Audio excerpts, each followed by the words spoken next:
71번 가서 보세요. 이 하이델베르그 요리 문답의 특색이 처음에는 이 죄의 비참함을 이야기한다고 그랬고, 그 다음에 구원, 세 번째는 구원에 대한 감사, 세 가지 부분으로 나누어졌다고 이야기를 했어요. 감사에 대한 부분은 92문에 가서 시작되지만은 지금 우리 공부하는 것은 우리 구원에 관한 문제인데 71번에 가서 우리가 세례의 물로 씻음을 받는 것과 같이 그의 피와 영으로 틀림없이 씻음을 받는다는 것을 그리스도는 어디서 약속하셨는가? 지금 우리가 성례식에 대해서 공부하고 있습니다. 성례식에 대해서. 성례식은 성찬식과 세례식 그 두 가지인데 다음과 같이 말한 세례 제정의 규절에서이다. 즉 그러므로 너희는 가서 모든 족속으로 제자를 삼아서 아버지와 아들과 성령의 이름으로 세례를 주고 또 믿고 세례를 받는 사람은 구원을 얻을 것이요 믿지 않는 사람은 정죄를 받으리라. 이 약속은 성경이 세례를 중생의 물이라든가 죄의 씻음이라고 부르는 그런 규절에서도 강조되고 있다. 가장 이제 많이 쓰는 성경 구절이 디도서 3장 5절이죠. 디도서 3장 5절. 거기 보면은 중생의 씻음과 그러는데 이 세례라고 하는 것이 그 물 자체가 효과가 있어서 물이 내 죄를 씻는 것이 아니고 이 성례식에서 이 세례식과 성찬식은 항상 어떤 그 상징적으로 쓰이고 있는 것이죠. 우리말로 이 사인 또 표지라고 이야기하는 건데 실제로는 우리가 물로 세례를 받음으로 그 뒤에 뭐를 강조하는 거 아니 하나님의 말씀과 성령으로 내 영혼이 거듭나는 것을 상징하는 의미에서 세례를 베푸는 것이거든요. 그러니까 세례를 아무리 베푼다 하더라도 속에 성령의 역사함이 없고 말씀의 역사함이 없으면은 그 소용없는 것이겠죠. 그래서 십자가의 강도는 세례받지 않고도 구원받았듯이 말이죠. 세례는 구원의 필수 조건이 아니다. 이렇게 말해볼 수 있는데 또 속사람이 중생한 사람은 세례를 마다할 필요가 없다고 말해요. 구약시대에 보면은 아브라함과 하나님이 언약을 세운 것이 있어요. 그래서 하나님이 언약을 세울 때에 아브라함과 그 자식들, 그 아이들에게 또 어린아이들에게 이 할례를 하라고 한 것도 결국은 그런 의미에서 하나님의 백성이 되는 그런 의미에서 물론 할례 받았다고 해서 하나님의 백성 되는 건 아니요. 물론 그리스도 앞으로 오실 그리스도가 십자가에 죽으시고 피를 흘리시고 그의 효과 그런 것이 우리 죄를 씻게 하는 것이지 구약의 할례가 신약성경의 세례란 말이에요. 그래서 마태복음 28장 말씀과 또 마가복음 16장 말씀이나 디도서 3장 말씀 이 말씀들이 여기에 우리가 세례를 물로 씻음을 받는 것과 같이 그의 피와 영으로 틀림없이 씻음을 받는다는 것을 말한다고 말이에요. 그 다음에 72번 단순히 물로서 외적으로 씻는다고 해서 그것이 죄를 씻어 버릴 수 있는가? 물론 아니죠. 아까도 얘기했지만 물로 씻어가지고 죄가 없어지는 게 아니에요. 우리의 죄는 물로 씻어지는 게 아니에요. 항상 성령으로 씻어지는 것이지. 그 대답은 그렇지 않다. 오직 예수 그리스도의 피와 성령만이 우리를 모든 죄에서 깨끗게 한다. 73번 그렇다면은 성경이 세례를 중생의 물이라든지 또는 죄의 씻음이라고 부르는 이유가 뭔가? 그럼 왜 그렇게 우리가 죄의 용서함 받고 하나님의 백성 되는 것을 물로 씻음 받는다든가 또 성령으로 씻음 받는다든가 이런 말을 왜 하는가? 그에 대한 설명이 큰 이유가 없이는 하나님이 그렇게 부르지 않는데 즉 정당한 이유가 있기 때문에 그렇게 성경에 기록됐는데 물이 몸에 더러운 것을 없애주는 것과 똑같이 그리스도의 피와 영이 우리의 죄를 없게 해준다는 것을 하나님은 세례를 통해서 우리에게 가르쳐줄 뿐만이 아니라 여기까지 보면은 물이 우리 몸을 더럽게 하는 걸 깨끗게 해주지 않아요. 물로 우리 몸을 씻지 않습니까? 깨끗게 하기 위해서. 마찬가지로 성령과 말씀으로 내 영혼이 깨끗해지는 거 이것을 보여주기 위해서 그렇게 세례 예식을 베푼다는 것이고요. 그 다음에 또 뿐만이 아니라 이 중요한 것은 하나님이 신령한 약속과 표적으로서 우리에게 가르쳐 주시기를 원하시는 것이다. 그들은 우리의 몸이 물에 의해서 씻음을 받는 것과 똑같이 우리는 영적으로 우리의 죄에서 실제로 깨끗하게 된다는 것을 확신시켜주려고 하는 것이다. 물이 우리 몸을 깨끗게 하는 것처럼 성령과 말씀으로 내 영혼이 깨끗하게 된다는 것을 가르쳐주기 위한 예식, 그런 의식으로 세례가 있다고 말이에요. 그 다음 물론 이제 그 세례에 대해서 좀 더 연구를 한다 할 것 같으면 천주교와 루터교에서는 사람이 세례 받아야만 구원받는다. 또 세례 받으면은 자연히 중생한다. 그렇게 가르쳐요. 세례 받으면 자연히 중생한다. 그 사람이야 뭐 회개했건 말건 그 상관없이 세례만 받으면은 죄 씻음 받고 다 용서함 받고 중생했다. 그렇게 가르치는 게 천주교와 루터교거든요. 이런 것을 신학적으로 뭐라고 하냐면은 수세 중생설. 영어로 말하면은 baptismal regeneration. 그건 비성경적이죠. 아까도 얘기했지만은 물로 세례 받는다고 해서 그것이 죄를 씻는 게 아니잖아요. 우리가 중생했단 말은 내 죄를 씻었다 그 말이거든요.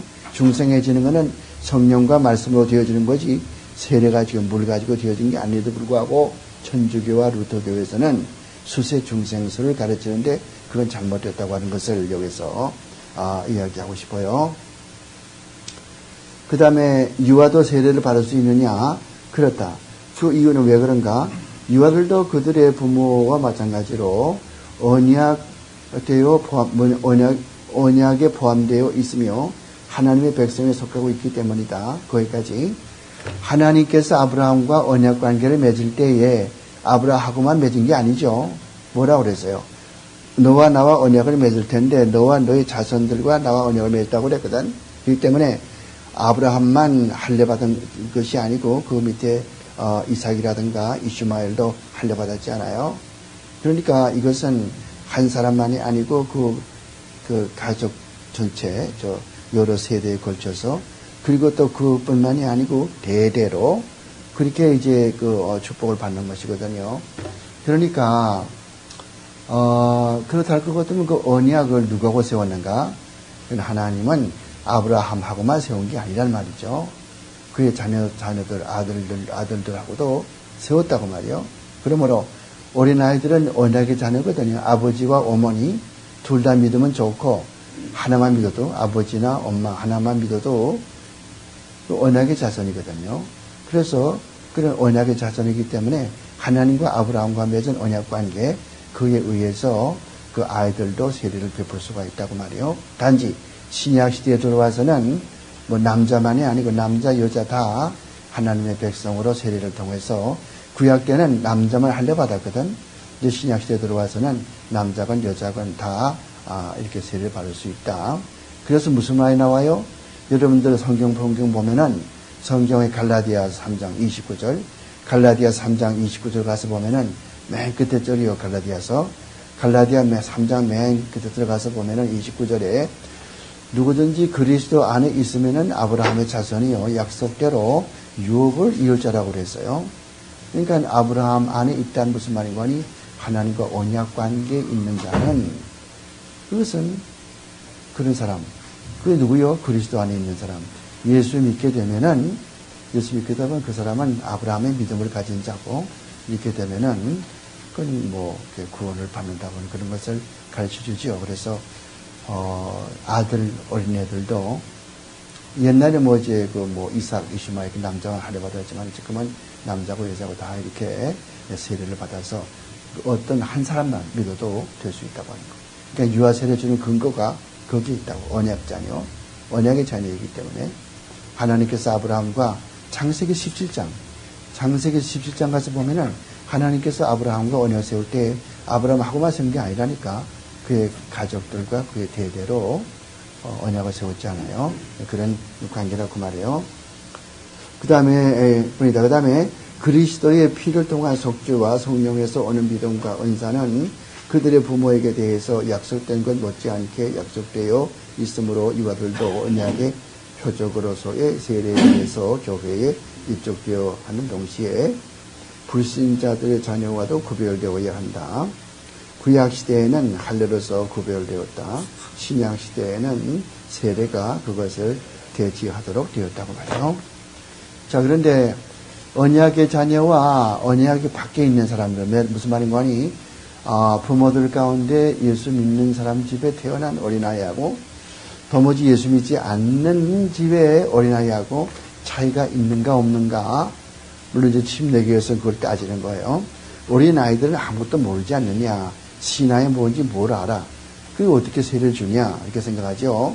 근데 성경은 그렇게 가르치질 않고 창세기 17장에 아브라함과 하나님과 하나님이 아브라함만이 아니라 아브라함 그리고 그 자녀들하고도 언약관계 맺은 것처럼 그게 따라서 이제 세례 베풀게 되는 것인데, 이 하나님 부모나 아버지나 어머니나 혹은 또 부모 둘 다 예수를 믿게 되는 그런 집안에 살은 어린아이하고, 그리고 전혀 하나님을 알지 못하는 언약 밖에 있는, 언약을 모르고서는 예수 믿지 않는 그런 사람의 가정에 사는 어린아이는 다르다는 거예요.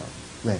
여기서는 하나님의 교회에서 언약 백성이기 때문에서 말씀에 접할 기회가 많이 있고, 아버지와 어머니가 여러분 유아 세례할 때 어떻게 합니까? 항상 부모에게 물어보지 않아요. 어린애 안고 있으면 그 부모에게 물어보죠. 이 어린아이와 더불어 기도하고 어린아이를 위해서 기도하겠느냐 이렇게 묻죠. 그러면 이렇게 서약을 받지 않습니까? 그런 조건 하에서 세례 베푸는 거지. 부모가 난 죽어도 그렇게 못합니다 하면 세례 안 준다고. 그런 어린아이가 이제 크지 않아. 14살 되죠. 14살. 그때는 입교식이라고 해가지고서 그 애를 다시 교회에다 불러요. 교회 불러가지고서 목사가 물어보는 거예요. 정말 예수가 생명의 구주인 것을 알고 예수 밖에는 내가 아무런 소망이 없는 것을 알며 앞으로 교회 화평을 위해서 이 진료할 것을 서약하나에게 묻거든. 그때 14살 되면 다 지각이 있으니까 자기 판단대로 이렇게 신앙 고백할 수 있잖아요. 근데 어린 베이비는 어린아이는 그걸 못하지 않아요. 부모의 의존하겠지. 그래가지고 이제 그래서 그러면은 이제 입교식을 마치고 컨포메이션, 그래서 이제 그때 교회 되지 않아요. 그러나 그거는 이제 믿는 사람의 가정에 태어난 어린아이고, 이 짝에는 또 그런 게 아무것도 없어요. 부모도 아무도 안 믿어. 이 사람은 교회가 뭔지 알지도 못해. 또 하나님 언약 세운 것도 아니요. 그러니까 이 집의 어린아이와 이 집의 어린아이는 하늘과 땅의 차이지 같을 수가 없어요.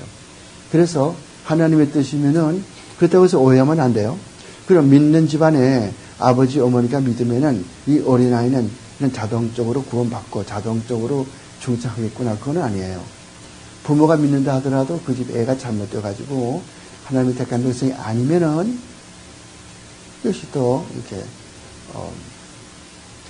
잘못될 수가 있고, 또 하나님의 택한 백성이면은 될 수가 있고. 많은 사람들이 솔로몬의 그 아들 이렇게 볼 것 같으면 다윗의 이렇게 아들 볼 것 같으면 바세바와 그런 문제가 있은 다음에 그 아기가 마지막에 지금은 내가 가서 볼 수 없지만은 하늘나라에 가서 이제 볼 수 있다. 그러니까 자동적으로 어린애는 구원받지 않느냐. 이걸 알아야 돼요. 어린 아이들도 죄인이에요. 어른들만 죄인이 아니라고. 여러분 시편 51편 5절 말씀 보면은, 시편 51편 5절 말씀 보면은 우리 어머니가 죄 중에 나를 잉태했으며, 그런 말씀 있죠. 어머니가 죄 중에 나를 잉태했다는 말은 어른들만 그렇다는 말이 아니에요. 어린 아이도 죄 가운데 잉태했고, 무슨 말인가 하니, 날 때부터 죄인이라고 말이에요. 어린 아이도 그렇고 어른도 그렇고 말이죠. 물론 어른이 어린아이에서 이렇게 성장해서 어른 됐겠지만은, 그러니까 어린애는 순진하니까 그냥 그거는 다 눈 감아주고 그건 무조건 다 구원받는다. 그 어른들은 또 자기가 이제 신앙이 있어야 되고, 그건 말이 안 되죠. 그러니까 무슨 말인가 하니, 하나님께서 택해 주시고 구해 주시는 거는 어린 아이건 어른이건 하나님의 뜻에 따라서 택함 받은 자는 어린아이도 구원받게 되는 거고, 어른들이라고 해도 택함 받지 못한 사람은 구원받지 못하는 것이고, 또 한 가지 중요한 것은 무엇인가 하니, 그렇게 세례받고 이렇게 했다 하더라도 계속해서 마음의 변화가 없고, 계속해서 자꾸 다른 길로 나가고, 자꾸 죄진 길로 나가고, 상습적으로 자꾸 죄를 짓고, 그건 아직 구원받지 못한 상태고, 아직 성령이 그만큼 역사하지 못하는 선거고, 구원받지 못한 상태죠. 그건 나중에 이제 나와요. 그런 사람들이 많단 말이에요. 요즘 보면 특히 더 그렇죠. 교회 장로고 집사고 목사인데 죄를 혼자 다 짓고 앉았거든요. 한국의 어떤 교단에 부총회장 한 사람이 자기 그런 못된 짓을 계속하면 5년 동안 계속하다가서 득탕 나게 되니까 교회 예배 시간에 나타나가지고 있어. 내가 이러이러한 죄를 지었습니다. 내가 이제 교회 얼마 동안 쉬고자 합니다. 그 당회에서는 3년 동안만 설교하지 말고 3년 동안만 저쪽에 뉴욕에 살지 말고 딴 데 가서 사시오. 그거는 말도 안 돼, 그렇게 하는 거예요. 그건 안다고. 목사들에게는 한 번 이상의 찬스가 없어요. 우리 항상 나의 변정학 가르친 우리 벤틸 박사는 항상 강의하면서 뭐라고 하냐면 one strike, you are out. 이렇게 만나 그 얘기를 하거든요. 한 번 딱 이렇게 잘못 칠 것 같으면은 그걸로 끝나는 거지. 두 번 다시 교육 없는 거죠. 이게 만약에 정통 장로 교단서 그런 목사 같은 사건이 생겼으면은 당장 옷 벗어야 되고 당장 목사 내놓아야 되고 평생 동안 목회 못 하는 거예요. 이게 진짜 선정적이죠. 그러면 교회 3년 동안 딴 데 가서 여기서 하면은 교인들이 따라갈지 모르니까 뉴욕 지방에 살지 말고 저 딴 데 가서 목회해서 3년 동안 있다가 오든가 말든가 그렇게 하는 거예요. 그거는 상당히 사람들이 요즘 이제 이따 나오지만은 천국의 열쇠. 천국의 열쇠가 뭡니까? 천국의 열쇠라는 것은 말씀 선포와 그 다음에 이 권징, 이 두 가지를 천국의 열쇠라고 한다고. 천국의 열쇠를 그래 잘못 행사한다고. 행사하지 않아. 잘못 해놔도 권징도 아무것도 없어. 설교도 되는 대로 해버려. 나중에 가서 어떻게 감당하죠? 사람들 예수 믿는다 그러면서 하나님은 그거 다 눈 감아주겠지. 다 사랑의 하나님인데 다 괜찮겠지. 그게 아니에요. 요즘에 문제가 어디 있는 거니? 하나님의 율법을 무시해버리고 십계명 무시해버리고 항상 사랑의 하나님밖에 생각 안 하거든. 이렇게 죄를 지어도 괜찮다. 저렇게 해도 괜찮다. 그건 말이 안 되죠. 그래서 세례 문제가 나왔으니까 그 말하지만은 세례에 의해서 어린아이들도 이런 세례를 받을 수가 있다. 유아 세례도. 주의하세요. 꼭 세례 받는다고 해서 구원받았다는 표시는 아니에요. 오케이. 김 집사님 어린애가 유아 세례 받았다고. 그거는 그 사람은 이제 구원받았구나. 천만의 말씀. 그 사람이 14살 돼서 신앙 고백을 하고 나서도 그 마음 가운데 중생한 점이 아무것도 없고 되는 대로 살아가고 그건 중생하지 않은 거죠. 중생한 표가 뭔지 알아요? 내가 먼저 얘기했죠. 중생한 표가 뭐예요?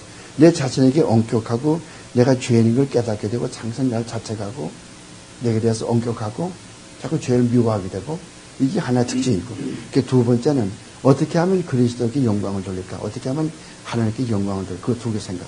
그러니까 무슨 한마디로 말할 것 같으면은 주님의 뜻대로 살 마음이 있는가 없는가 이거라고. 응? 양심적으로. 속이지 말고 내가 주님의 뜻대로 살 마음이 있는가 없는가 그 양심적으로 해서 그런 게 있으면은 중생한 사람이고 그런 것이 없고 누가 알겠나 그냥 살짝 거짓말도 하고 살짝 죄지 누가 알겠어 모르지 그렇게 살면 되는 거야. 누군 죄냐 다 똑같은 죄인데 다 똑같이 다 깨놓고 보면 다 똑같은 사람인데 나만 이렇게 착실하게 살 필요 있어. 그렇게 생각하는 사람. 그나지 중생하지 못한 사람이죠. 이 하이델베르 요리문답을 택한 이유는 웨스트민스터 신앙 고백서와 같은 맥락이지만 이게 더 엄격하다. 더 엄격해. 여러분 보세요. 웨스트민스터 신앙 고백서 만든 사람은 이걸 보고 했다고. 이게 1563년에 나왔거든. 하이델베르 요리문답 나온 게 1563년이에요. 웨스트민스터 신앙 고백서 만든 사람은 1643년에서 1643에서 1647, 1643에서 1647, 4년 동안에 걸쳐서 만들었는데 그분들이 뭘 가지고 신앙생활을 했겠어요? 캠브리지의 학자들, 옥스퍼드의 학자들, 쟁쟁한 교수들, 그분들이 뭘 가지고 신앙생활을 했겠어요? 그 당시에 뭐가 있습니까? 아직 웨스트민스터 신앙고백서 만들기 전 아니죠? 그 전에는 이거란 말이죠. 이것의 모체가 되는, 어머니가 되는 뭐가 있어요? 벨기 신앙고백서. 그게 그 사람들의 신앙의 표준이라고. 그 사람들이 충분히 이걸 알고, 그리고 그 신앙고백서를 만들어주니까, 결국 어떻게 돼요? 웨스트민스터 신앙고백서나 이거나 대동소이하다고. 대동소이한데, 여기에는 설명이 더 길고, 그리고 더 엄격하고. 여러분들 이게 보면은 그게 나오죠? 십계명. 우리가 어떻게 보면 십계명 그럴 것 같으면은 맨 앞에 나와야 마땅할 것 같다고. 왜 그런 거 아니? 우리가 죄를 어떻게 깨닫죠? 우리가 죄를 깨닫는 거는 어떻게 깨닫습니까? 율법을 보고 죄를 깨닫죠. 율법의 세 가지 목적이 뭐예요? 첫째는 나를 죄 깨닫게 만들고, 그 다음에 그리스도를 믿게 만들고, 그 다음 세 번째는 그대로 이 세상에서 살 수 있는 표준. 하나의 이 규강, 노음, 규범. 이 세 가지 뜻 아니에요? 그럼 율법이 있어야만 내가 죄인 거 알잖아요. 그러면 나 같으면은 맨 앞에 십계명 내놓고, 율법이 십계명이니까 내놓고서 쭉 설명하고, 그 다음에 가서 구원을 이렇게 받는 거다. 우리가 죄인이니까 이거 못 지키겠지. 완전히 못 지키지. 너 죄인이지. 그러니까 너는 이렇게 이제 구원 받아야 되고, 구원 받았으니 감사하니까 감사 생활 이렇게 될 것 같죠? 그게 되지 않고 십계명을 맨 뒤에 집어넣어서 오히려 감사 부분에다 십계명 집어넣을 이유가 있다.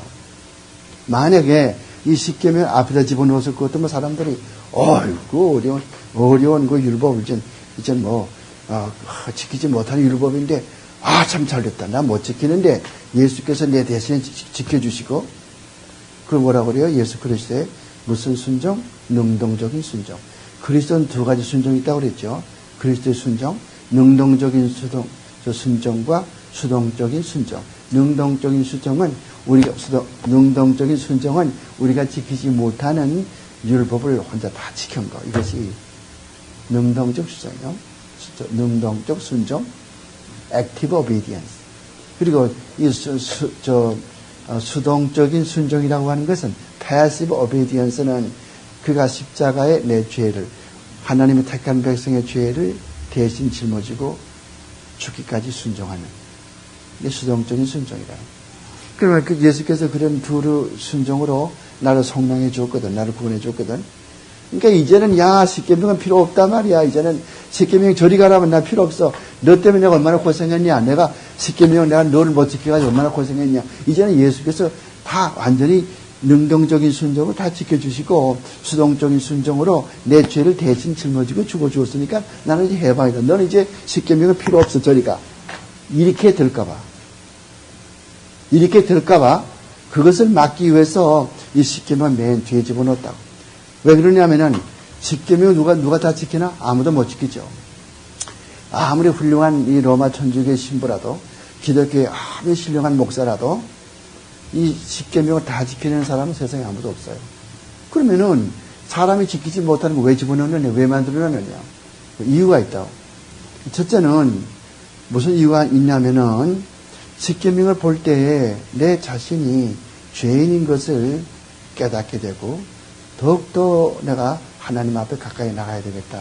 그걸 깨닫게 되는 것이고, 그 다음에 두 번째는 십계명 볼 때마다 내가 좀 더 성화되어야 되겠다. 내가 좀 더 신앙이 성장해야 되겠다. 성화, sanctification. 그 성화가 자꾸 돼야 되거든. 그 십계명 자꾸 봐야지. 안 볼 것 같으면은 자기가 다 된 줄 안다고. 나 이만하면 됐다. 난 담배도 안 피고, 난 술도 안 마셔. 이만하면 됐지. 그게 될까봐. 그게 전부 다 합니까? 요새 교인들 되게 보면 그거밖에 없다고. 술, 담배 안 하면 그냥 가장 선한 사람을 생각한다고. 율법 다 지킨 사람처럼 말이죠. 그것만이 아니지 않아요. 이제 이따 오늘 얼마 나갈지 모르지만은 십계명까지 나가면 그때 설명하지만은 거기요, 이 성경 전체에 나오는 하나님의 율법, 그걸 전부 이렇게 총괄해가지고 요약한 게 십계명이거든. 요약한 게. 근데 그 외에 요약하지 않고 훌로 전개시켜 놓으면은 이렇게 뭉쳐놓지 않고 이거 전부 다 이렇게 풀어놓을 것 같으면은 얼마나 많아요. 그것이 어디에 나오는 거예요? 장출 내미신 모세 5교에 나오는 법들 아닙니까? 이럴 때는 이렇게 해라. 저럴 때는 저렇게 해라.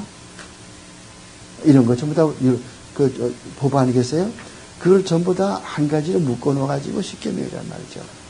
그러니까 담배 안 피우는 거, 술, 그거는, 여러분, 화단에 가면 담배 피워요. 술을 하고. 왜 그러냐면 그 사람들은 이것을 아디아프라고 그래, 아디아프라. 오늘 또, 이 신학 용 하나 배워요. 알파,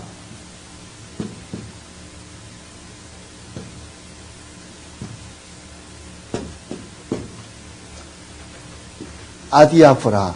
아디아프라는 게 무슨 말인가? 영어로 말할 것 같으면 things indifferent.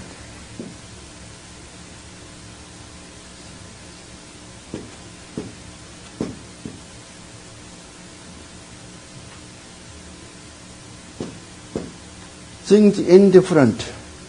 indifferent가 뭔가 하니 무관심한 거예요. 무관심한 거. 이래도 괜찮고 저래도 괜찮고. 커피 마시면 지옥 갑니까? 어떤 교회 가서 물어보세요. 안식교에 가서. 안식교에 가서 물어보면 대번이 말한다고. 커피 마시면 지옥 간다고 그런다고. 그러니까 이런 뭐 담배 피우면 지옥 갑니까? 지옥 가는 거 아니죠. 담배 피운다고 지옥 갑니까? 그럼 화려한 개혁교회 사람들 한 사람도 천당 못 가게 다 지옥 가겠네. 또 술 마신다고? 술 마시는 거는 그게 물론 이제 그 디모데전서 3장에 가서 보면은 술 마시지 말라, 술에 임박이지 말라 그런 말을 이렇게 매라는 말은 무슨 말인 거 아니? 이것은 영어의 never예요. 그 다음에 이제 그 파로이노 이렇게 되어 있다고. 이 파로이노라면 파라라는 말은 무슨 말이요? 헬라어 공부했어요. 저 전치사 파라. 파라가 뜻이 뭐예요? 전치사 파라 뜻이 뭐죠? 나란히. 이렇게 나란히 이 모서리와 나란히 파라. 그래서 패럴렐로그램 영어 공부하는 사람 패럴렐로그램 평행사변형 이렇게 생긴 거 있잖아요. 이렇게 생긴 평행사변형 수학에서 그 패럴렐로그램이라고 한다고. 패라. 그 다음에 이 어이너가 뭔가 이 술이라고. 둘이 합해가지고서 파로이노 무슨 말인가 하니 매일 하지 말라. 술 곁에 가지도 말라. 그 뜻이거든. 그것이 디모데전서 3장에 보면은 감독은 술에 임박이지 아니하고 그렇게 우리말로 번역이 되어 있지만은 원래 뜻은 술 옆에 가지도 말라 그 말이에요. 근데 그렇게 이제 말하고 있지만은 또 고린도전서 6장에 가서 보면은 술 취하는 자는 하나님의 나라를 유업으로 받을 수 없나니라 그 말이죠. 또 갈라디아서 5장 11절 가서 봐도 갈라디아 5장 11절에 가서 봐도 술 취하는 사람은 하나님 나라를 유업하지 못한다 그 말했잖아요. 그런데도 불구하고서 이 화려한 사람들은 술을 이렇게 마시고 제가 처음에 신학교에 들어오니까 그 첫 학기말 시험 보는데 그게 이제 시험은 뭐 이렇게 타이프라이터 갖다 놓고 가서 그냥 3시간 동안 앉아가지고 세 문제 나오면은 그 3문제 가지고 어디 가서 타이프라이터 이렇게 놓고서 계속 치는 거거든요. 3시간 동안을. 근데 좀 이제 일찍 끝나가지고 한 2시간 반에 끝났다고. 저도 신학 시험. 나가지, 시험지 내고 나가지 않아요. 나가서 보니까 다들 담배 뽀뽀 피우고 앉았어요. 이거 신학 이상한 담배 피우고. 마지막에 이제 신학을 공부를 하면서 생각하니까 아디아프라. 담배 피운다고 해서 지옥 가는 것은 하나의 기업품에 불과하다. 그런데 그럼 왜 못하게 하느냐? 근본주의자들이나 또 경건주의자들. 먼저 얘기하니구나. 먼저 학기인가 전전학기 그런 말 했죠. 현대신학 공부하면서 이런 이 경건주의자, 야콥 스페너 같은 사람. 이 사람 경건주의자거든. 야콥 스페너. 내가 자꾸 이래도 괜찮으니까 뭐했다 지금 너무 진도가 지금. 이 사람은 독일의 경건주의자예요. 17세기. 이 사람은 교리 따지지 말고 실제 생활에 경건하게 살자 그거예요. 그래서 경건주의 한국에 들어왔거든. 경건주의 한국에 들어오면서부터 뭘 가지고 왔냐면은 담배 피우지 말라, 술 마시지 말라, 춤추지 말라, 이렇게 이제 그거 하면은 결국은, 그리고 이제 너무 교리 따지지 말고 사회 사업을 많이 하고 선한 사업 많이 하고 고아원 많이 짓고 병원 많이 짓고 이렇게 하잖아요. 경건주의요. 그 뒤에 누가 들어왔냐면은 20세기 초반에 신근본주의 이런 사상이 들어가지고서 근본주의 5대 교리 먼저 그 공부한 거 알죠? 첫째는 성경의 모성, 그 다음에 둘째는 또 뭐요? 예수님의 동정적 탄생, 예수님의 대속의 죽음, 또 예수님의 기적의 역사성, 예수님의 육적인 부활 5가지죠. 그것만 자꾸 강조를 했다고. 다른 건 놔두고. 그렇게 하다 보니까 일반 교인들이 무식해가지고 성경은 몰라. 여러분만큼 이렇게 무슨 예수님의 무슨 사역, 예수님의 인격, 예수님의 무슨 순종 2가지 그것도 모르고 아무것도 모르죠. 근데 다들 예수 믿고 구원받자밖에 아무것도 몰라. 그러니까 한국의 장로들한테 물어봐도 물어볼 것들은 조지신학 빵점 양은 모르잖아요. 왜 그래? 경건주의 영향과 이런 그 근본주의야. 그러니까 이런 그 개혁주의가 들어왔을 것 같으면은 개혁주의는 적극적으로 성경을 자꾸 파고치고 자꾸 성경을 자꾸 넣어주거든요. 근데 교리가 화나죠. 화난 사람들은. 그렇게 하지 않고 자꾸 이제 겉으로만 뭐 경건하게 살자. 요한 웨슬레 모양으로 감리교. 한국의 감리교 얼마나 세요. 감리교, 성결교. 또 이런 그 경건주의 이런 것들. 그래서 그렇게 되어가는 것인데 하여간 뭐 이런 저희 신학 시간에 공부하시오면은 아디아프라 그런 말이 있어요. 커피 마시는 게 지옥 가는 거냐? 그건 아디아프라. 마시고 싫으면 그만두는 것이고. 그럼 왜 사람들이 그런 거 하지 말라고 하냐? 우리 몸은 주님의 전이니까 우리 몸을 파괴하면 안 되거든. 여러분 고린도전서 6장 19절 가서 보면은 너의 몸은 너의 것이 아니고 주께서 피 흘려 사신 바 되었으니 그러므로 너의 몸을 가지고 하나님께 영광을 돌려 그런 말 있잖아요. 우리 몸이 몸만이 아니에요. 내 영혼도 마찬가지지만은 우리 전체가 주님께서 귀한 피로 사셨다고. 그 커피를 나처럼 이렇게 자꾸 마셔가지고 하루에 5잔, 6잔 자꾸 마셔가지고 아침에 일어나면 계속 커피 마시잖아요. 계속해서. 올 때까지. 여기 오면 또 마시잖아요. 커피. 자꾸 해가지고 몸이 나빠지면은 어떻게 되는 거예요? 그 주님의 전을 파괴하는 거예요. 죽으면은. 그렇게 하니까 담배도 마찬가지죠. 자꾸 피워서 폐가 그냥 볼집같이 이렇게 다 폐에 한번 걸려봐요. 안 되잖아요. 그러니까 내 몸을 생각해서 그런 걸 안 하죠. 뭐 그렇다고 해서 리포먼드 계통의 목사들 가운데 담배 피우는 사람, 술 마시는 사람이 없는 건 아니고, 특히 화란 계통에 많이 있지만은, 왜 바람직한 건 아니에요. 근데 그렇게 했다고 해서 지옥 간다. 그렇게는 말할 수가 없다는 거죠. 그게 너무 임백해 가지고서 자꾸 이렇게 남에게 술을 잔뜩 취해가지고 그냥, 그래서 이러겠다고 그냥 이런 것을 남에게 그냥 욕을 해대고 그냥 남에게 이런 거, 일본 말로 매화꾸라고 해가지고 이렇게 자꾸 남에게 폐를 끼치고 그렇게 하면은 그거는 문제가 되죠. 어떤 사람들은 마치면 와인 한 잔 딱 마시고 밥 먹고 그렇게 하는 사람도 난 그렇게 해보지 못했지만은 하여간 그거는 또 이제 저기 신학 때 이야기할 거고 지금은 이제 성례식 이야기하는 것이니까 거기까지는 깊이 안 들어가겠어요. 지금 그 다음에는 당신이 십자가 뒤에서 누가 한번 읽어봐. 내가 지금 감기병이 있어가지고 그 다음 몇 분이요 지금 75 한번 읽어봐요. 읽고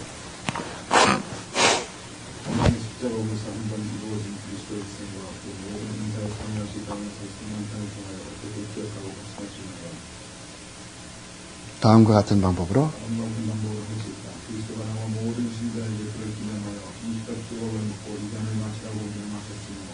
마음의 약속을 덧붙이셨다. 즉, 첫째로는 그 몸은 나를 위하여 십자가에서 다스렸고 삐졌으며 나를 위하여 피를 흘리셨다. 이것은 내가 직접 나의 명으로 주의 떡이 나를 위해 찢어지고 주의 잔에 내가 동참하는 것을 본 것과 같다는 것이다.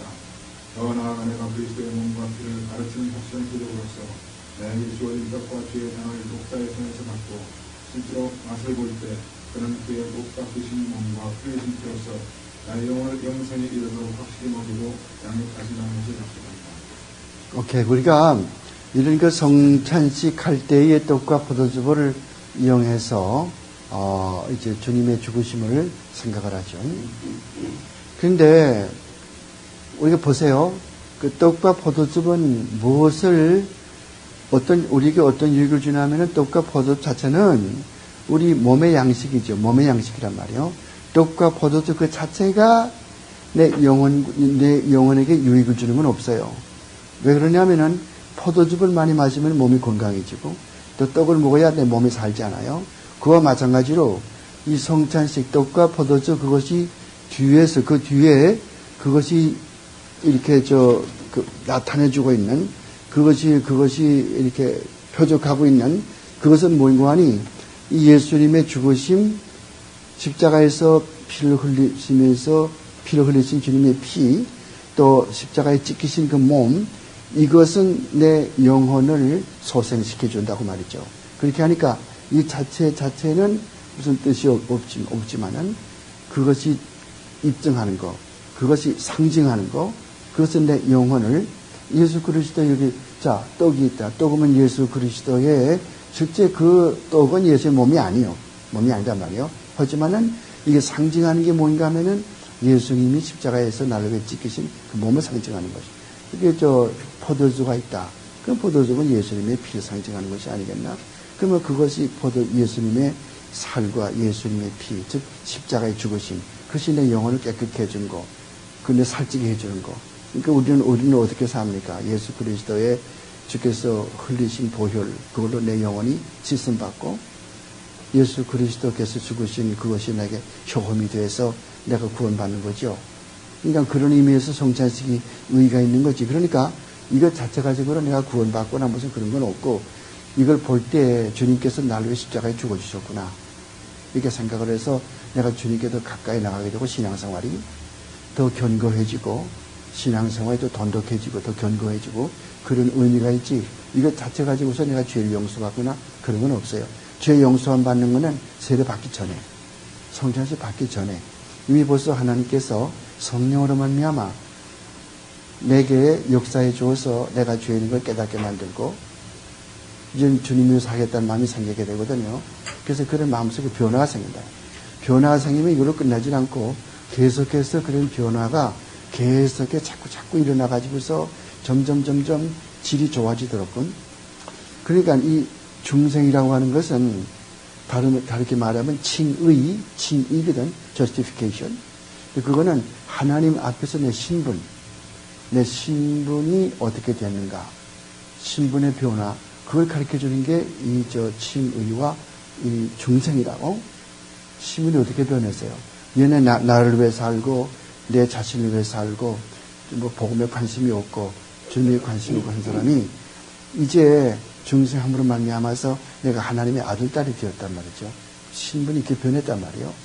그러면 그 다음에 그것으로 끝나는 것이 아니고, 변했으면 이제 이 사람이 어떻게 그 신앙생활이 점점 향상되어 가면서 보다 좋은 그리스도인이 되냐, 이게 남아있잖아요. 이것을 성화라고 한다. 성화. 그건 누가 합니까? 성령께서 역사해 줘서 점점 성경도 많이 알게 되고 기도도 많이 하게 돼가지고서 점점 보다 나은 크리스천이 되죠. 그런데 어떤 문제가 생기냐 하면은 그게 자기는 중생했다고 그러고 중생에 처음 했다고 그러는데, 근데 그 생활하는 거 볼 것도 그런 게 아무것도 없어요. 성화되는 과정도 안 보이고 30년 예수 믿었는데 맨날 똑같다, 아무것도 없는 거란 말이죠. 정상적인 어린아이는 애가 나면은 한 1년만 있으면은 벌써 애가 이렇게 걸으려고 그러고 서기도 이렇게 하잖아요. 근데 이 30년 뒤에도 일어나지도 못하고 걷지도 못하고 맨날 다이어트 차고 다니면은 그건 잘못된 거 아니에요. 그건 기형하죠. 그건 영적인 기형화가 생긴다고. 그 성경에서는 이런 사람은 구원받지 못한 사람이고 구원받은 것으로 착각하는 사람이죠. 왜 그런 거 아니? 하나님의 아들, 딸로 신분 변화가 생겼으면은 그다음부터 마음의 변화가 생겨가지고 이제 나를 위해 살 마음이 없어. 이제는 하나님을 위해 살겠다는 마음밖에 없다고. 예수 그리스도가 내 왕이란 말이죠. 그러니까 그분 밑에 내가 절하면서 부복해가지고 그분의 뜻대로 살려고 해서 그런 마음이 계속해서 있게 된다고. 물론 세상 살다 보면은 어려움이 있기 때문에 조금 낙심될 때도 있죠. 그런 거 다 있어요. 엘리야도 그런 거 있어요. 로덴 나오미께서 난 죽고 싶습니다. 난 죽고 싶어요. 그런 말 했잖아요. 모세도 광야에서 자꾸 사람들이 애먹이니까 아이고 나 이제 뭐 죽고 싶으니까 내 생명 데려가십시오. 그런 기도 했잖아요. 인간이 그 약해 그래요. 하지만 그것은 그런 약점은 다 있어 인간마다. 하지만 진정으로 중생한 사람은 다시 회개하고 다시 또 주님 앞으로 돌아오게 된다고. 근데 그렇게 그런 것이 아무것도 없고 그냥 계속 난 뭐 구원 받았으니까 뭐 이제 뭐 구원은 뭐 어떻게 다 그거는 이제 완전히 해결된 거고 이제 걱정할 것도 없고 이제 내 멋대로 살자는 사람은 그 요한 1서 3장 9절 말씀에 위배된다. 요한 1서 3장 9절 말씀은 뭐라고 그래요? 하나님께로 난 자마다 죄를 짓지 아니하나니, 즉 하나님께로는 중생한 사람은 죄를 상습적으로 계속해서 의식적으로 짓지 아니한다. 그 뜻이거든 원문에서. 그렇게 우리가 그 생각이 되는 그렇게 증명이 되는 것이죠. 그래서 여기서도 성찬식 받을 때 우리가 어떻게 주님 앞에 참여하는가? 그 떡과 포도 자체가 나를 뭐 구원시키나 그런 것이 아니라 떡과 포도즙을 볼 때에 우리가 예수 그리스도가 나를 위해 죽으신 것을 생각하게 되고, 그러면 내가 가까이 그분에 나가서 주님을 더욱더 사랑하게 되고, 주님을 사랑하는 게 뭐예요? 어떻게 하냐 사랑하는 거예요. 네 좋고 나 좋고 사랑하자니. 그러면서 뭐, 죄 지었냐? 하나 눈 감아줄게. 그까짓 거 안 못하네. 우리 사랑하면 돼. 그게 사랑이 아니잖아요. 주님은 그렇게 가르친 적이 없어요. 사랑은 요한 1서 5장 3절, 요한 1서 5장 3절에 가서 보면은 주님의 계명 지키는 게 사랑이에요. 주님의 계명 지키는 게 사랑이라고. 그러니까 주님의 계명 떠나서는 사랑이 없어, 사랑이라고. 그게만이 아니에요. 요한복음 14장 15절이나 21절, 23절, 24, 15, 21, 23, 24절, 요한복음 14장. 거기도 보면은 하나님을 사랑하는 게 뭐예요? 그 계명이 뭐예요? 주님의 계명을 지키는 거란 말이에요. 그래서 사람이 뭐라고 하는지 알아요? 계명을 왜 지키느냐? 우리가 율법에서 해방되는데 왜 또 지키냐, 계명을. 그렇게 생각한다. 우리가 하나님의 율법에서 해방된 게 아니에요. 율법의 저주로부터 해방된 거지. 우리가 율법의 목적이 세 가지가 있다고 그랬지. 첫째는 내가 죄인인 걸 깨닫게 만들어주고, 율법을 보니까 내가 도무지 못 지키겠어. 난 죄인이구나. 도무지 못 지키겠다고. 난 죄인이야. 난 할 수 없는 죄인이야. 믿게 되죠? 그럼 어떻게 할 거냐, 두 번째. 그럼 나를 위해서, 나를 대신해서 내가 지킬 모든 율법을 대신 지켜주신 그리스도가 있지 않냐. 그럼 그리스도에게로 가자. 예수 믿게 되지 않아요. 그 다음에 예수 믿게 될 것 같으면 그 은혜가 감사해서 어떻게 해요? 하나님의 뜻대로 살 마음이 생기죠. 그럼 하나님의 뜻이 어디 있어요? 십계명 아니에요. 그러니까 계명 지키는 거 아니에요. 그러니까 계명이라고 하는 것은 요새 무슨 안티노미안에서 우리말로 도덕 폐기론자라고 그래. 도덕 폐기론자. 영어로 말할 것 같으면 안티노미안이즘이라고. 이런 사람이 있어요. 안티노미안이즘.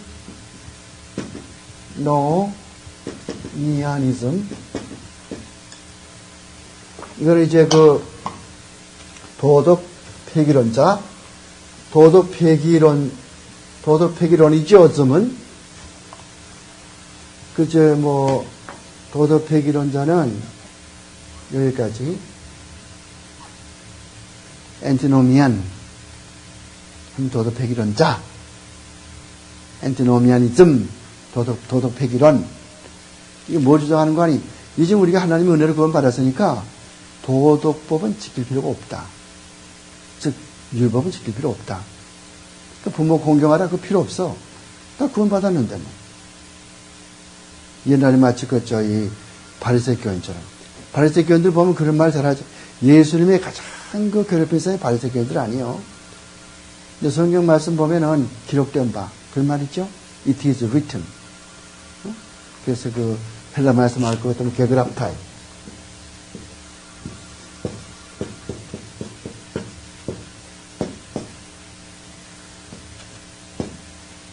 게그라프타이라는 말은 무슨 말인 거 아니? It is written.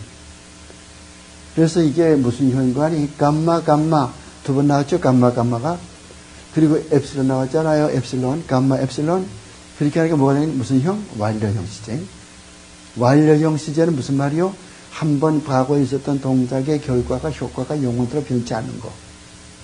그러니까 사실은 이 뜻이요. 사실은 it has been written. 이게 정확한 번역이요.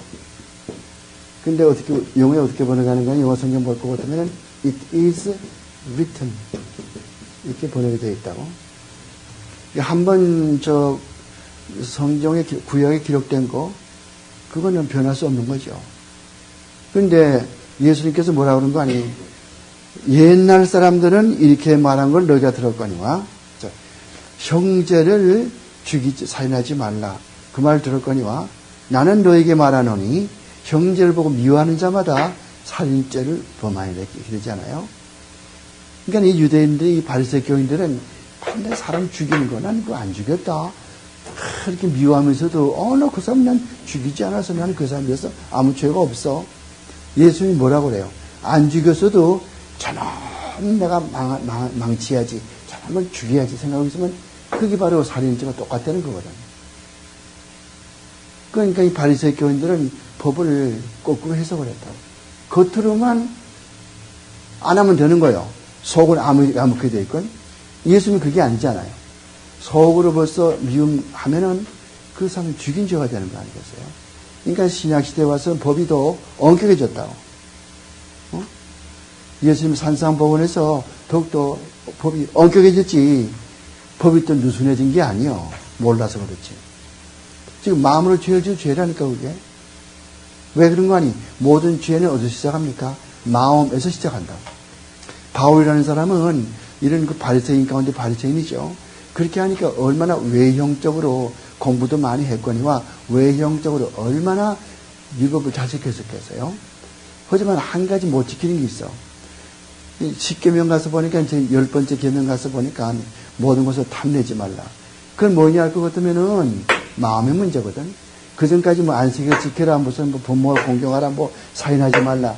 전부 다 그것을 보는 거 아니겠어요? 근데 이거 뭐 네 이웃의 아내나 이웃의 무슨 뭐 낙이나 소나 뭐는 탐내는 거니까 무슨 문제요? 속의 문제 아니에요. 그걸 어떻게 할 도리가 없어, 바울이. 그래가지고 기록된 게 무슨 성경이요? 로마서 7장. 로마서 7장 말씀에 무슨 말이 있어요? 내가 이걸 하려고 그래도 내가 속 사람으로는 하나님의 법을 섬기지만은 내 속에 또 하나의 법이 있어가지고서 나를 원하지 않은 것을 끌고 간다는 거예요. 그래서 원하는 바 선은 행하지 못하고 악은 행하지. 그러니까 그게 사도 바울의 고민이 거기에 있다고.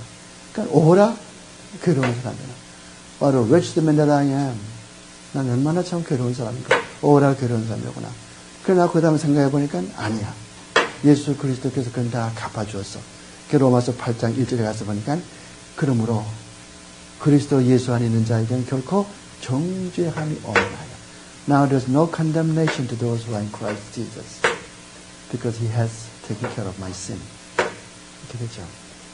그러니까 기독교라는 것이 그렇게 겉으로 뭐 그래서 이 바리새인 교인들 뭐라 그런 거 아니? 뭐 부모에게 뭐 좀 이렇게 부모에게 뭐 좀 이렇게 잘 공경할 것 같으면은 하기 싫거든. 돈 내기 싫다고. 요즘에 이제 나쁜 자식처럼 말이죠.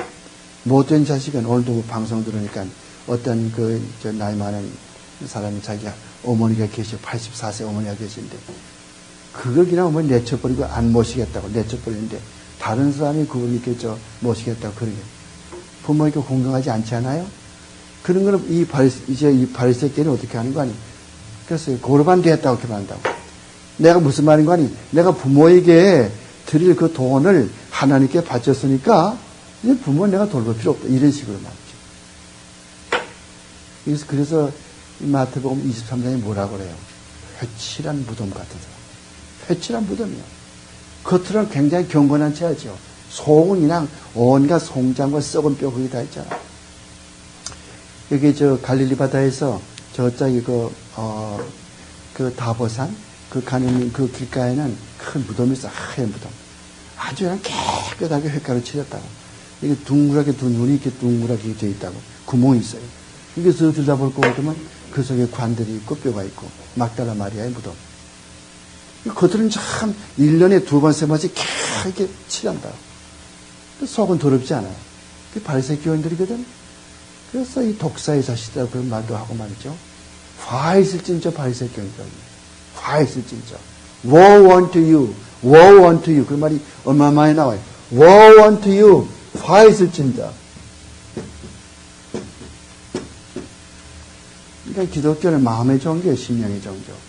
마음이 먼저 변하지 않고는 아무것도 안 돼. 그러니까 이 성례식도 마음이 변해가지고 그리스도의 사랑과 은총을 아는 사람이 죄인인 걸 깨닫고 주님의 사랑을 아는 사람이 그럴 때 할 때 나를 위해서 흘리신 주님의 피구나. 나를 위해 찢기신 주님의 살이시구나. 내가 주님 얼마나 하나님 앞에 죄인인가. 내가 주님도 사랑해야 되겠구나. 그러기 위해서 주님의 말씀을 더 잘 듣고 내가 말씀을 더 순종해야 되겠구나. 이런 마음 생기잖아. 그러면 안 생긴 사람은 뭐 잘못된 사람이에요. 그건 잘못된 사람이라고. 그건 교인도 아니에요. 다른 그 천주교 신부처럼 그냥 성찬식하고 날 것 같으면 그 포도주 있죠. 그냥 꿀꺽꿀 다 마셔가지고 취해가지고 취한다고 그렇게 한다든가 말이죠. 몰라. 물론 한국의 무슨 그런 거, 헌법. 한국 교회 헌법을 그거 들으면 성찬식 끝나고 난 다음에 반드시 그 포도주를 땅에 묻어라. 어디서 그런 게 나. 성경에 그런 건 없지 않아요? 하나 따져보면 한국에서 옛날에 무덤에 무슨 조상 앞에 제사할 때 그 술 이렇게 뿌리지 않습니까? 이렇게? 그 나무들 갖다 물 이렇게 붓거든. 그런 식으로 말이에요. 거칠증이 참 많죠. 미국 교회 가서 해보세요. 그런 게 어디 있냐. 버리긴 하다 버렸죠. 그냥 나 버렸죠. 쓰레기통에다 버려. 나도 그렇게 했으니까. 근데 꼭 우리 교회 옛날에 장로님 한번 가는데 꼭 그런 거 목사님 그렇게 버립니까? 반드시 물이 팍. 왜 이러면 그 자체, 그 포도 자체는 아무 위력도 없고 매력도 없고 아무것도 없어요. 그 예수의 피가 아니라고, 그게. 하나의 보통 여러분이 집에서 마시는 그런 포도주지. 그게 아무것도 아니지. 그게 무슨 특별한, 저거 무섭고 저거는 그런 게 아무것도 아니란 말이죠. 근데 또 어떤 사람들은 그래요. 성찬식 할 때 절대 포도주 쓰지 말고 포도즙을 쓴다. 주스. 왜? 포도주는 술이니까. 그러니까 무슨 말인가, 그 사람은 이론은 무슨 말인 거 아니? 포도주는 나쁜 거고, 포도즙은 좋은 거고, 무슨 말인 거 아니? 물질 포도주는 나쁜 거고, 물질 포도즙은 좋다. 그래서 그렇게 생각해서 성찬식 할 때 포도주를 쓸 수 있는데도 불구하고 포도즙을 일부러 고집해가지고 하는 그런 분들이 있거든요. 그건 영지주의에 속한 사람이라고, 노스틱주의. 노스틱주의가 뭔가 하면은 물질은 나쁘다. 영적인 것은 다 좋은 것이다. 그렇게 생각하거든요. 근데 하나님께서는 뭐라고 그러세요? 하나님께서 지은 모든 것은 다 보기에 좋았더라. 깨끗하다. 또 디모데전서 2장에도 보면은 하나님이 지으신 것은 말씀과 기도로 깨끗해지니 버릴 것이 아무것도 없다. 그런 말씀이 있듯이 그렇거든요. 근데 포도주가 없어가지고 포도주밖에 없으니까 포도주를 쓰자. 그것이야 누가 뭐라고 그러겠어요. 이런 것들도 다 성찬식 할 때 배워야 되는 것이고 또 신약 시간에 배워야 되는 것인데 한국 사람은 너무 경건주의나 이런 데 다 그게 박혀있기 때문에 그런 말 할 것 같으면 대번에 목사에게 화살이 가고 저거는 이단 목사라고 그러고 그렇게 하잖아요. 근데 이제 그 칼빈. 여러분들 그 칼빈의 주석책 사세요. 사가지고 보시라고. 읽으라고 전부. 우리말로 번역이 되어 있어요. 일본말도 번역이 되어 있을 거고 가르빙, 주석책 말이죠. 영어로 보면 더욱 좋고. 특히 그분의 모세오경. 여러분 지금 모세오경 배우잖아요. 그분의 모세오경은 단연 최고라고. 그분이 쓴 책하고 또 O.T. 앨리스.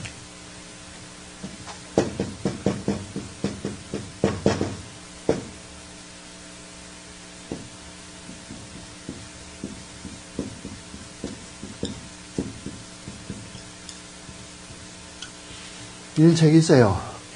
God spake by Moses. God spake by Moses 말은 무슨 말인 거 아니? 하나님께서 모세를 통해서 말씀하셨다. 이게 뭐겠어요? 결국은 모세오경이죠. 이 책.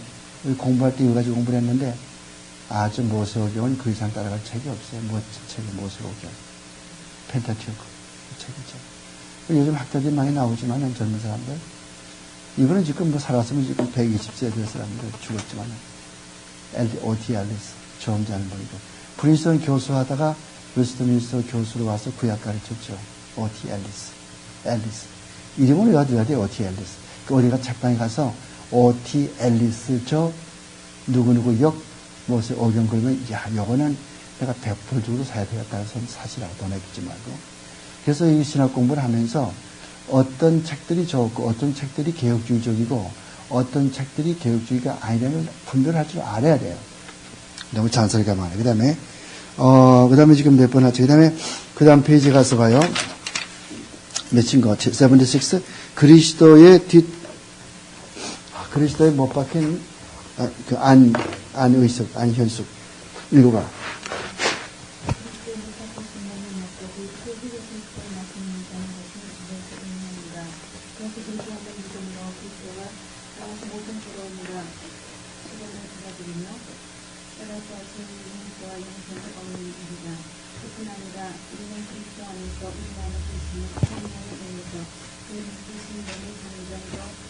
말하되 그는 흙이고 우리는 땅에 있음에도 불구하고 우리는 그 이스라엘이 육체가 되고 그리스도의 뼈가 되어 우리의 몸은 영에 의해서 지배되는 것처럼 언제든지 하나님의 의해서 살고 구원되는 것이 있느니라.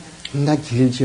웨스트민스터 고백서는 이렇게 길지 않아. 그게 서요리문답, 대요리문 봐도 간단하게 길지 않아. 근데 이 하이델베르 요리문답은요, 특히 무엇이 특징인가 하면 특징 가운데 하나가 이 성례식에 대해서 굉장히 길게 자세하게 설명해요. 왜 그렇게 했어요? 이 하이델베르 요리문답서 기록될 당시에는 천주교 세상이거든. 천주교가 싸우거든요. 천주교에서 그렇게 안 가르친다고. 천주교에서는 이 성례식 할 때 이 떡과 포도즙이 예수님의 실제 몸과 실제 피로 변한다고 가르치거든.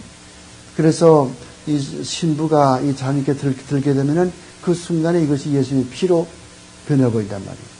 그리고 또 이 신부가 포테이토 칩, 빵, 이것을 성경 입에 넣어주면은 천주교 사람은 반드시 입에 넣어준다고. 왜 그런 거 아니? 이게 주님의 몸이기 때문에 주님의 몸인데 만약에 자기 개인이 교인들이 와서 이렇게 줄 서서 이렇게 집에 넣다가서 떨어뜨리잖아요. 그럼 어떤 결과가 떨어뜨리는데 그 떨어뜨린 그 떡을 쥐가 나와서 쥐가 물어갔다면 어떻게 되겠어요? 큰일이죠. 그 예수님의 그 몸을 쥐가 물어갔단 말이죠. 그런 불경이 어디 있어요? 그러면 신부 지옥 갈 거 아니에요. 그러니까 천주교에서는 확실하기 위해서 신부가 꼭 이렇게 찝고서는 꼭 입에다가 꼭 넣어주고서 입을 다물 때 같이 찝고 그렇게 해주거든요. 그러면서 그게 이렇게 입에 들어가자마자 예수님의 몸으로 변해버린단 말이에요. 그래서 그 몸과 그 피, 그걸 마시고서 우리 신앙생활이 성장할, 죄를 용서만 받는다. 왜 그런 거 아니? 그 사람 논리로 따질 것 같으면은, 요한복음 6장 가서 보면은, 내 살을 먹고 내 피를 마시지 않는 자는 나와 상관이 없고, 그걸 마시지 않는 요한복음 6장에, 그러니까 그 말을 문자적으로 해석을 하는 거예요. 그럼 물어보자고. 자, 예수님께서 이제 잡히시던 밤, 이제 목요일날 밤에, 이제 제자들께 발달시켜 주시고, 마지막에 이제 성찬식 하는 그날 말이죠. 제정하는 날. 자, 예수님께서 빵을 이렇게 드시고서, 이것은 너희를 위해서 찍기서 내 살이라 이렇게 말하셨지. 그러면 그 살이, 그 떡이 갑자기 쑥 이렇게 변하면서 그게 무슨 핏줄이 생기면서 그 살로 변하고 예수님이 언데간데 없어지고 빵만 툭 남았나? 그건 아니거든요. 안 그렇잖아. 안 그렇죠? 예수님은 자기 계시면서 이것만 들고 말씀하셨잖아요. 이것은 너희를 위해서 지키는 내 살이라고 그렇게 말했잖아요. 그 다음에 또 이 피도 마찬가지요. 식후에 또한 자네가에서 축사하시고 이것은 너희 흘리는 나의 새 언약의 피니 이렇게 말했잖아요. 그러면 그렇게 무슨 이렇게 할 때 그냥 갑자기 예수님의 몸은 다 없어지고 예수님의 안에 있던 모든 피가 전부 다 잔에 다 들어가 버리고 그래서 예수님 피가 철철 넘고 그렇게 했으니까 안 그렇잖아요. 그러니까 예수님은 이것을 상징적으로 하신 것이지 결코 이것을 실제 예수님의 피로 변한다고 그렇게 한 건 아니에요. 이것 때문에 누가 싸웠냐 할 것 같으면은 누가 싸웠는지 알지? 이것 때문에 마틴 루터하고 누구하고 싸웠어요? 그렇지. 다 배웠네.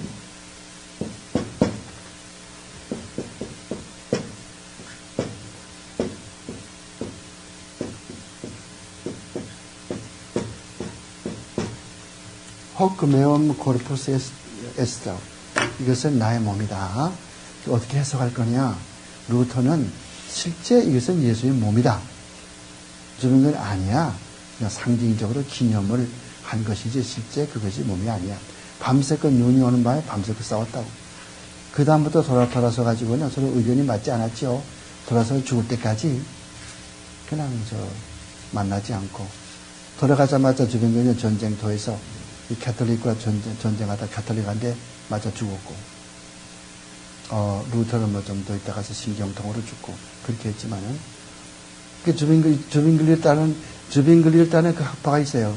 여기에서는 항상 이 성찬식을 기념설 그런다고, 기념설. 성결교에서도 기념한다고 그랬어요, 기념. 기념하는 것이 아니고, 기념하는 주빈글리식이죠. 영적 임재설. 영적 임재설이 무슨 말인 거 아니?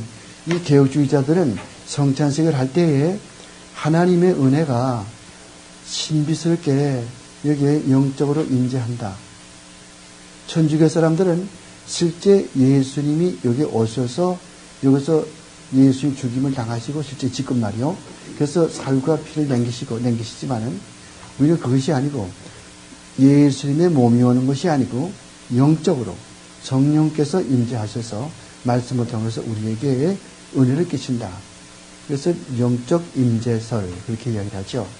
근데 이제 아르메니안 교회나 또 이런 주민글리아파에서는 그래서 기념한다, 기념설. 그래서 그런 걸 이렇게 이야기를 하고. 루터파에서는 그 성찬식 할 때에 그 예수님의 몸과 살이 그게 마치 여러분들 여자분들 보면은 설거지 할 때 보면은 남자분들 여러분들 그 설거지 많이 도와주세요. 부인들도 고생 많이 하는데 설거지 하시라고요. 근데 거기 보면은 스펀지가 있잖아요. 그 스펀지 이렇게 쓰게 되면 그 속에 물이 스펀지 안에도 들어가 있고 밖에도 묻었고 위에도 묻었고 똑같은 입지로 루터파에서는 이 떡과 포도즙이 이렇게 있으면은 여기 예수님의 살과 피가 실제 오셔서 이 물질이 변한 건 아니지만은 이 물질 아래 외 옆에 주위에 전부 예수님의 살이 존재한다고 말이에요. 변한 건 아니에요. 천주교에서 이렇게 변해 보인다고 그러고, 그게 transubstantiation, 화채설이라고 그래요. 되를 화자 몸체다, 화채설, transubstantiation. 그러나 이 사람은 그게 아니고 예수님의 몸과 피가 거기에 같이 있다. 공전설. 그래서 한 가지 공자, 혹은 또 공제설, 이걸 말할 것 같으면은 substantiation. 천주교 사람들은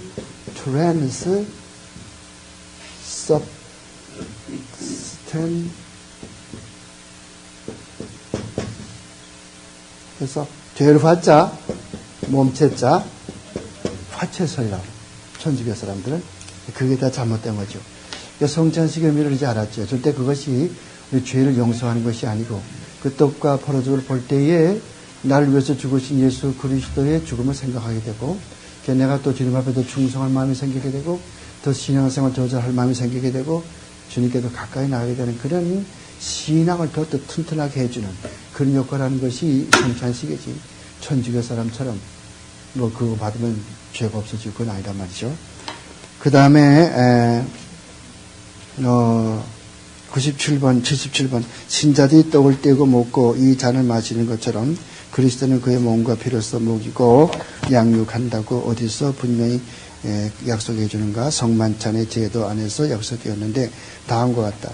내가 너에게 전한 것은 쭉 이렇게 나오죠. 그래서 이 고린도전서 11장 23절에서 26절까지 말씀이요. 또한 이 약속은 사도 바울에 의해서 어떻게 가르쳐지고 있는가? 우리가 축복하는 바 축복의 잔은 그리스도의 피에 참여함이 아니며 우리가 떼는 떡은 그리스도의 몸에 참여함이 아니냐. 떡이 하나요 많은 우리가 한 몸이니 이는 우리가 다 한 떡에 참여함이라. 고린도전서 10장에서 바울은 고린도전서 10장에서 그런 말을 하고 또 고린도전서 11장에도 이야기하는 거예요. 그러니까 이런 떡과 포도즙 이것을 통해서 내가 예수 그리스도의 피와 찢기신 살과 흘리신 피로 말미암아 내 영혼이 구원받았다고 하는 그것을 내가 생각을 하면서 항상 주님을 위해 살겠다고 하는 그런 마음이 생겨나도록 하는 그것이 이 성찬식의 목적이고 이 말은 고린도전서 10장과 고린도전서 11장에 나타나 있죠. 그래서 그의 죽으심을 그의 올 때까지 전하는 것이라. 그러면은 이 성찬식을 얼마나 자주 할 거냐? 리포엄드 계통의 사람들은 보통 한 달에 한 번씩 해요. 그리고 어떤 교회에서는 한 주일에 한 번씩 하고, 초대교회에서는요, 떡을 떼며 그런 말이 나오죠? 떡을 뗀단 말은 그 성찬식을 하는 걸 이야기하거든요. 그때 여기 성경 보면은 떡은 절대 베는 법이 없어. 성경 보면 유대 사람들은 성찬식 할 때나 뭐 할 때나 떡을 이렇게 항상 이렇게 뗀다고 이렇게 떼서 이렇게 먹지 칼로 베는 법이 없다.